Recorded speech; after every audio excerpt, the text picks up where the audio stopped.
হালকা শীতের আমেজে আগের দিনের বাসে আসার ক্লান্তি অনেকটাই কমে গেল। সকাল 6টার মধ্যে ঘুম থেকে উঠেই একে একে ফ্রেশ হয়ে দার্জিলিং রেলওয়ে স্টেশনের কাছে থাকা ফোর হুইলার স্ট্যান্ড থেকে একটি গ্রে কালারের বোলেরো গাড়ি আমরা রিজার্ভ করলাম। আমরা 3টে ফ্যামিলির 8জন বড় ও 3জন শিশু সদস্য নিয়ে ঘুরতে গিয়েছিলাম।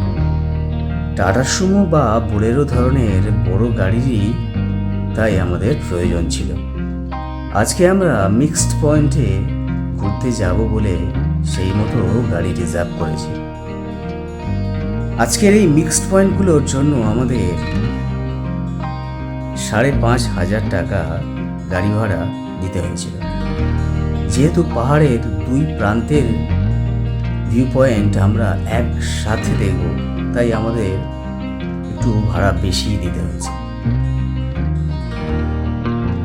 প্রথমেই চলে এসেছি হিমালয়ান জুওলজিক্যাল পার্ক ও হিমালয়ান মাউন্টেনারিং ইনস্টিটিউট দেখতে। জুওলজিক্যাল পার্কের প্রবেশ পথ থেকে ভেতরে ঢুকতেই প্রথমে পুরো পার্কটার একটা ম্যাপ দেওয়া আছে, যা দেখলে বোঝা যাবে পার্কটার মধ্যে কোথায় কি আছে।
চারমাথা রাস্তার সামনের নিচের রাস্তাতে আমরা একে একে বিভিন্ন প্রাণীদের দেখতে শুরু করলাম। হিমালয়ান থর, গ্রে লেঙ্গুর, সম্বর হরিণ, ইয়াক, মিসমি টাকিন, হিমালয়ান গোরাল দেখতে দেখতে পৌঁছে গেলাম হিমালয়ান মাউন্টেনারিং ইনস্টিটিউটে।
এখানে পাহাড় ও পর্বতে চড়ার জন্য ট্রি টপ রোপ কোর্সের ট্রেনিং চলছে খুব যত্নের সঙ্গে দক্ষ ট্রেনারদের সাহায্যে।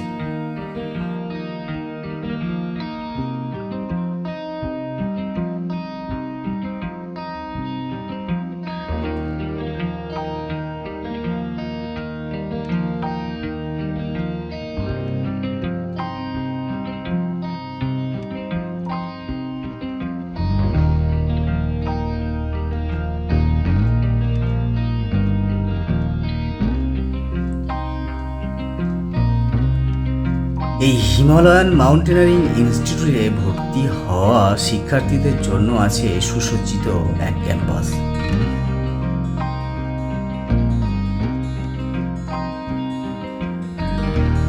এখানে ঘুরতে আসা পর্যটকদের জন্য আছে কালচারাল অডিটোরিয়াম, যেখানে পর্বতে ওঠার দৃশ্য ও কিভাবে পর্বতে উঠতে হয় তার প্রশিক্ষণের খুব সুন্দর ভিডিও চিত্র প্রদর্শন।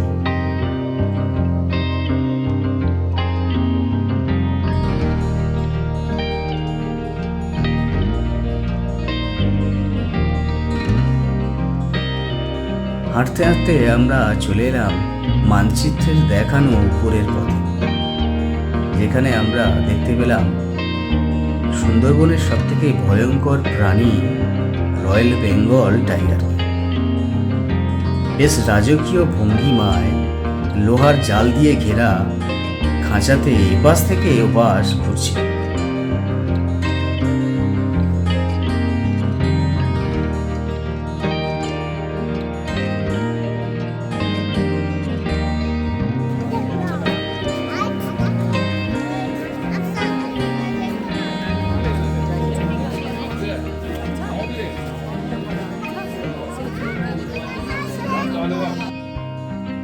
চলে এলাম চিতাবাঘের খাঁচাতে, যেখানে বিশ্বের সবথেকে দ্রুতগামী প্রাণীটি কিছুটা ভদ্রসভ্যভাবে বসে থাকতে দেখা গেল।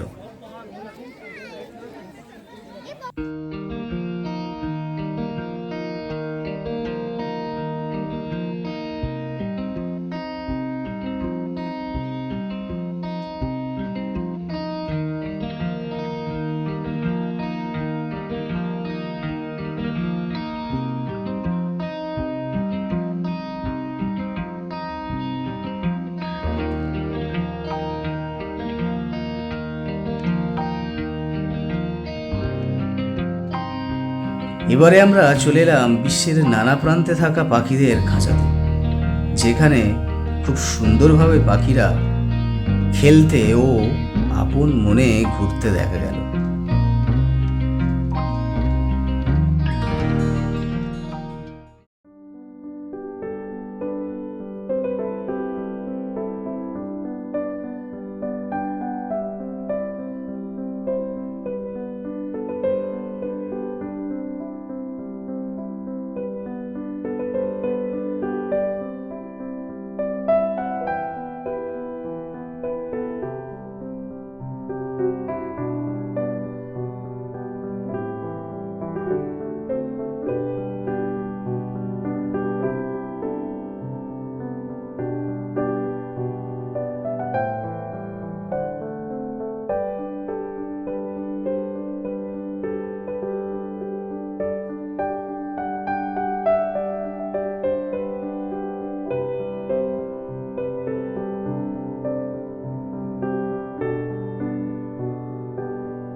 হাঁটতে হাঁটতে চলে এলাম বেঙ্গল ন্যাচারাল হিস্ট্রি মিউজিয়াম।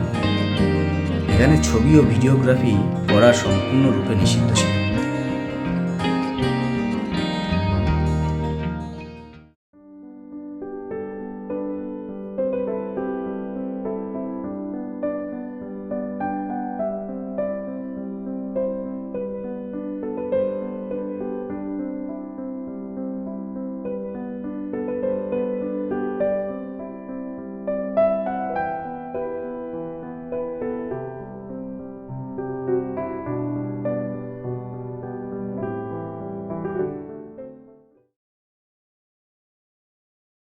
এই মিউজিয়ামে বিশ্বের বিভিন্ন পশু পাখিদের যেমন বাঘ, কুমির, সাপ, হরিণ, শিয়াল, হাতির পা ও দাঁত আমরা যেমন দেখতে পাচ্ছি, আবার বক, মাছরাঙা, শালিক, কাকাতুয়া, ঘুঘু পাখিদের মতো অসংখ্য পাখিদের সত্যিকারের জীবাশ্ম সংরক্ষণ করা হয়েছে।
মিউজিয়াম দেখার পর হাঁটতে হাঁটতে এগিয়ে চলেছি বিশালাকার এক ভাল্লুকের দিকে। তাকে দেখতে ছোট্ট শিশু থেকে বড়দের মধ্যে অনেক উৎসাহ দেখা গেল।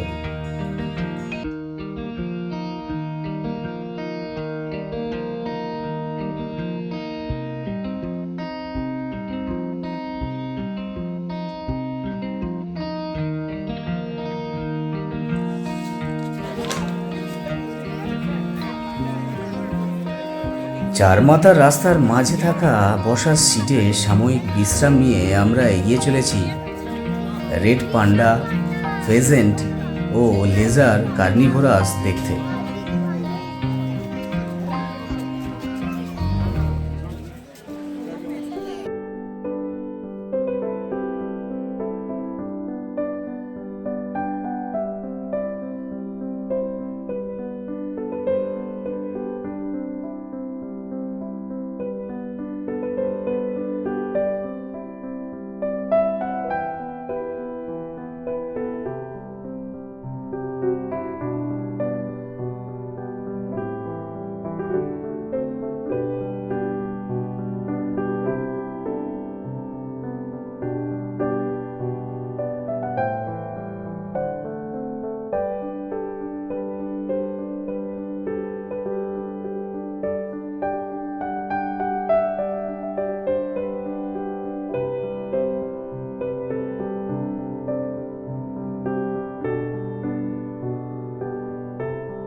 আমরা এখন চলে এলাম অসংখ্য রঙিন মাছের অ্যাকোরিয়ামের কাছে, যেখানে ছোট বড় অসংখ্য মাছেরা জলের মধ্যে খেলা করতে ব্যস্ত আছে।